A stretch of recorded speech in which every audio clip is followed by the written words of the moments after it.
শ্ৰীহীনা কান্তিহীনা হৈ পৰিছা। মোৰ দুখৰ কাহিনী কি জানা? নিয়ন্তাৰ আজ্ঞা অনুসৰি তেওঁৰ এই বিনোদনৰ বাবে এনে এন বিনন্দীয়া সৃষ্টি ৰচনা কৰিছিলো। প্ৰকৃতিৰ বুকুত অনুপম সৌন্দৰ্য ৰাখি সন্নিৱেশ কৰিছিলো তাত। কিন্তু আজি ধৰণীৰ সেই সকলো সৌন্দৰ্য লুপ্ত হৈ গৈছে। দুৰ্দান্ত দানৱসকলে সত্য, কৌশল, দয়া, ক্ষমা সকলো বিসৰ্জন দি নৰাজী উৎপীড়ন কৰিছে। এই ধৰণীৰ মনত বিৰতি অসহ্য হৈ পৰিছে। এনে দুৰ্গমৰ বোজা বহন কৰোঁতে আজি মই শ্ৰীহীনা কান্তিহীনা হৈ পৰিছো। ইয়াৰ যদি উচিত ব্যৱস্থা নকৰে তেন্তে ধৰণীৰ ৰক্ষাৰক্ষা নহ'ব প্ৰভু। মই সকলো বুজিছো। ৰাম, জৰাসন্ধ, শিশুপাল, দন্তবক্ৰ আদি অসুৰে বলৰ দৰ্পত নিৰন্তৰে লংঘন কৰিছে। কংসদৰে দুৰ্দান্ত অসুৰেও ঈশানত লোক পেলাব খুজিছে। চিন্তা নকৰিবা বসু, অতি সোনকালে উপায় উদ্ভাৱন কৰিব লাগিব। হে বিশ্বপালক, বিশ্ব নিৰন্তৰ নাৰায়ণ, সৃষ্টিবিদ মানৱৰ অক্ষুণ্ণ নাশক, পালনৰ ক্ষমতাবতো তব শৰীৰ। আপোনাৰ আজ্ঞা মানি ৰচিছিলো সৃষ্টি মনোমোহা। প্ৰকৃতিৰ অনুপম সৌন্দৰ্য ৰাখি শোভা কৰিছিলো সন্নিৱেশা। কিন্তু সেই সৃষ্টি আজি মানৱ আৰু দানৱৰ হাতত। উৎপীড়িতা, জৰ্জৰিতা, অতিকে অস্থিৰ, অত্যন্ত পাপৰ বোজা তুলিব নোৱাৰি কান্তিমতী সৌন্দৰ্যৰ প্ৰতিভা বসু আজি শ্ৰীহীনা কান্তিহীনা অতিকে দুৰ্বলা হৈ পৰিছে। হে বিশ্বপালক, নকৰে যদি নিজে ৰক্ষাৰ উপায় তেন্তে ধ্বংস হ'ব বিশ্ব সৃষ্টি অতি সন্নিকটে। সৃষ্টিকৰ ধৰণী দুখৰ কাহিনী শুনিছো সকলো। ধৰণীৰ বুকুত মদ মত্ত দানৱাসুৰৰ যি অত্যাচাৰ, উৎপীড়ন আৰু অত্যন্ত পাপৰ লীলা চলিব লাগিছে সেই সকলো জানিছো। পৃথিৱীত যেতিয়াই ধৰ্মৰ জ্ঞান আৰু অধৰ্মৰ তাণ্ডৱ ক্ৰীড়া চলে তেতিয়াই মোৰ এক নতুন অৱতাৰৰ আৱশ্য হৈ পৰে।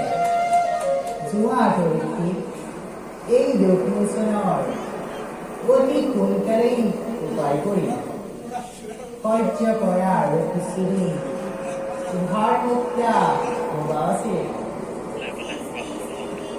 সমাজৰ সকলোৰে আমাৰ তুমিয়েই। প্ৰকৃতিয়ে মুমূৰ্ষজনক ৰক্ষা কৰা প্ৰভু। বিদায়ৰ সন্ধানত জনালো থয়। মহামায়া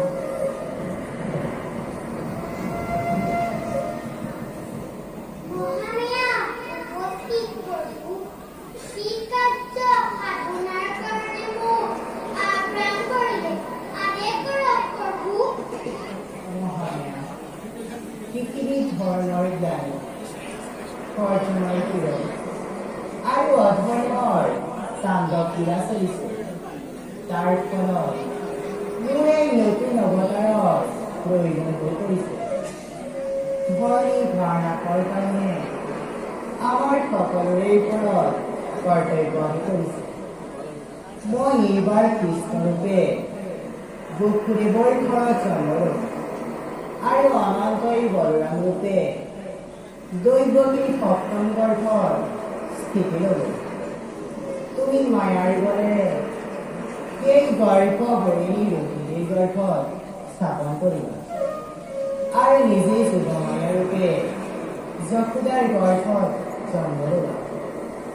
বসুদেৱৰ দ্বাৰাই তোমাক নন্দৰ গৃহৰ পৰা পলাই নিয়া কংসই তোমাক শিৰত আচাৰি মাৰিবলৈ উদ্যত হওঁতে তুমি কংসৰ হাতৰ পৰা এৰাই গৈ আকাশত আবিৰ্ভাৱ হৈ মোৰ অৱতাৰৰ সংকেতী অদৃশ্য হলা। দেৱতা আৰু দেৱনাৰীসকলেও গোকুলত ৰূপ আৰু গোপীৰূপে জন্ম লৈ মোৰ লীলাসমূহ ৰসময় কৰি তুলিব লাগিব। ভাল প্ৰভু, আপোনাৰ নিৰ্দেশ মতে সকলো কাম কৰা হ'ব। এতিয়া মই বিদায়হে মাগিছোঁ। মই সোনকালেই অৱতাৰ হৈ ধৰণীৰ ভাৰ মোচন কৰিম। এই অৱতাৰত মোৰ কৰ্ম সাধনৰ লগৰী হিচাপে দেৱতা আৰু দেৱনাৰীসকলক গোকুলত ৰূপ আৰু গোপীৰূপে জন্ম লোৱাৰ ব্যৱস্থা কৰা গৈছে। হে প্ৰভু জনাৰ্দন,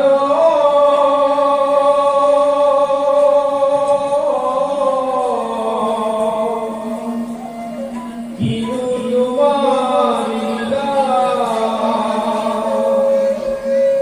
অনন্ত শয়ন,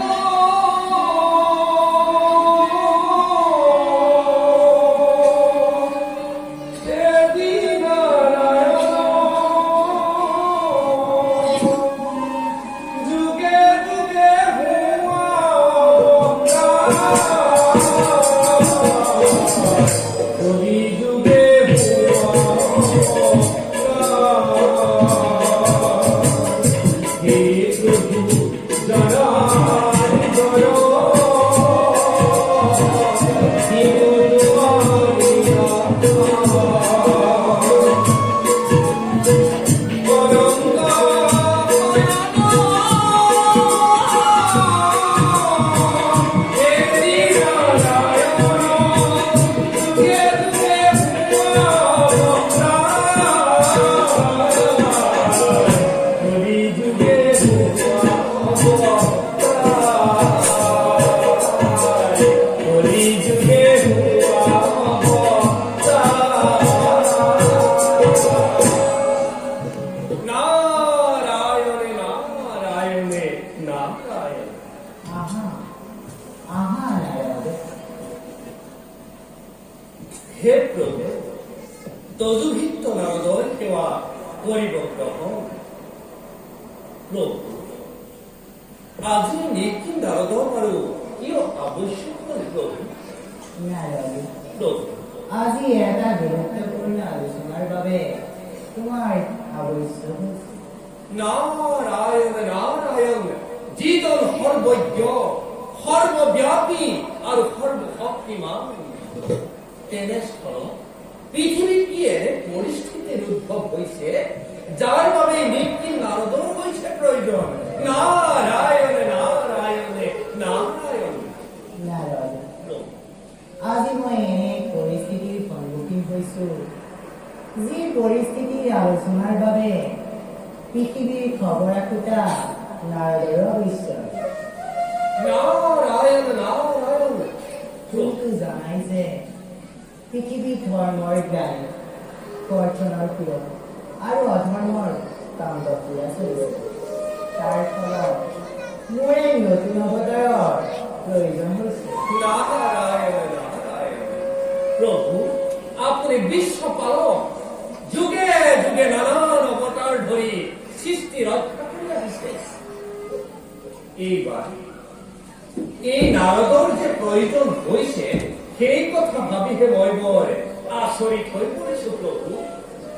নাৰায়ণ, প্ৰভু, এই অৱতাৰত তোমাৰ সকলোবোৰ কৰ্ম সাধনৰ সহায় হ'ব লাগিব। দেৱতা আৰু দেৱনাৰীসকলক গোকুলত ৰূপ আৰু গোপীৰূপে জন্ম লোৱাৰ ব্যৱস্থা কৰিছে। নাৰায়ণ নাৰায়ণ। তুমি কিন্তু জন্ম ল'ব নালাগে। নাৰায়ণ নাৰায়ণ নাৰায়ণ। তুমি সেই দানৱ অসুৰসকলক নানা মিঠা অথচ কটু কথাই মোৰ বিদ্ৰোহী কৰি তুলিব, যাতে মই সিহঁতক সংহাৰ কৰিবলৈ সুবিধা পাওঁ। তাতোতকৈও তোমাৰ মহান কৰ্তব্য হ'ব মোৰ এই লীলাসমূহৰ আধ্যাত্মিক ভাৱধাৰা উত্থাপন কৰি সন্ত সাধুসকলে ভাগৱত ভক্তি ৰহস্যাত কৰোৱা। নাৰায়ণ নাৰায়ণ নাৰায়ণ। প্ৰভু, এই নাৰদৰ সন্দেহ হয়েছে যে উদ্দেশ্য সংহাৰেই মূল উদ্দেশ্য, তাত আকৌ দেৱতা আৰু দেৱনাৰীসকলৰ কি প্ৰয়োজন প্ৰভু? নাৰায়ণ, প্ৰভু, ভূমিহাৰ ধৰণে মোৰ প্ৰধান উদ্দেশ্য হ'লেও ভৱিষ্যত নৰক সমাজে মোক ভক্তি কৰি ভৱ বন্ধন দূৰ কৰিব পাৰে। সেইবাবে মই মোৰ অনন্ত মহিমা আৰু অসীম শক্তি প্ৰকাশ কৰিব লাগিব। সেইবাবে কালীয় দমন, গোবৰ্ধন ধাৰণ, পুতনা নাৰী হত্যা, বস্ত্ৰ হৰণ আদি দুৰূপ আৰু অশুভনীয় কাৰ্য কৰিও এইবোৰৰ পৰা দুখমুক্ত হৈ মই মোৰ লীলাসমূহ ৰসময় কৰি তুলিব লাগিব। তাৰোপৰি এই ৰাসলীলাৰ দ্বাৰাই প্ৰধান ঋতু কামত জয় কৰি জগতক বুজাব লাগিব যে কামাতুৰ পুৰুষৰ স্থান অধিতৰত। তদুপৰি এই ৰাসলীলাতে সেই ৰাম অৱতাৰৰ ঋতুসকলৰ কামনাও অন্তৰ্নিহিত হৈ আছে। নাৰায়ণ নাৰায়ণ। প্ৰভু, এই ঋষিমণিসকলে আকৌ কি কামনা কৰিছিল প্ৰভু? এবাৰ মোক ভালদৰে বিৱৰি কওক প্ৰভু। ৰাম অৱতাৰত যেতিয়া মই সীতাক লগত লৈ পিতৃ সত্যৰ পালনৰ কাৰণে বনলৈ গৈছিলো, তেতিয়া সীতাই মোৰ প্ৰতি কৰাৰ ভক্তি দেখি সেই ঋষিসকলেও তেনে প্ৰেম ভক্তি কামনা কৰিছিল। এই কৃষ্ণ অৱতাৰত সেই ঋষিসকলে ভগৱত নাই আৰু মই তেওঁলোকৰ লগত কামকেলি লীলা প্ৰকাশ কৰি তেওঁলোকৰ সেই পূৰ্ববাঞ্ছা পূৰণ কৰোঁ। নাৰায়ণ নাৰায়ণ নাৰায়ণ। প্ৰভু, আপুনি যুগে যুগে নানা অৱতাৰ ধৰি সৃষ্টি ৰক্ষা কৰি আহিছে। জলৰ মধ্যে মৎস্যৰূপ, পূৰ্ব নৰসিংহ, বামন, পৰশুৰাম আদি কৰি নানান অৱতাৰ ধৰি সুভাৰ হৰণ কৰি আহিছে। এইবাৰ আপুনি কি লীলাৰ অৱতাৰণা কৰিব, তাক মোক ভালদৰে বুজাই কওক প্ৰভু। নাৰদ, ভক্তই মোৰ প্ৰাণ, ভক্তৰ মনোবাঞ্ছাই কেতিয়াও অপূৰ্ণ ৰাখে। তুমি মোৰ ভৱিষ্যত লীলা বিকশিত চাব খুজিছা, এয়া চোৱা।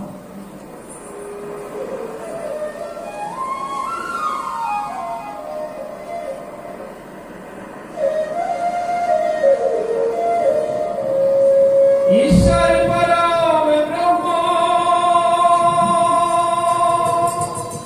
সচিদানন্দ বিগ্ৰহ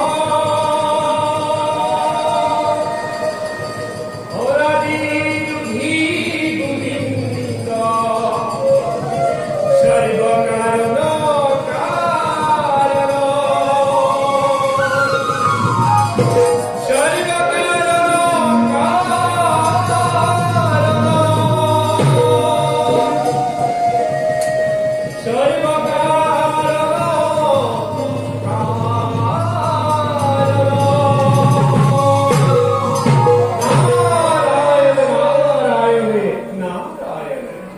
নাৰদ, এতিয়া আমি নিজ নিজ কৰ্তব্যতে